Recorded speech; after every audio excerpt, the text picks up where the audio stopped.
ายวันปานใดดอกน้อ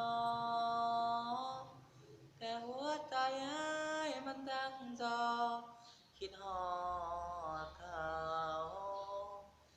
ยามใดเว้านำกระทั่งเหมือนทางอายตอนเจ้าเงียบไปกระใจ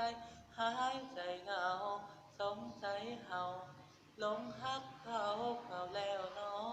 ใจ แต่ละเมื่อได้แต่จับมือเธอส่องเฟซแนวเดียวจอบของจุดสีเขียวเบิ่งเจ้าโพสต์และก็เที่ยว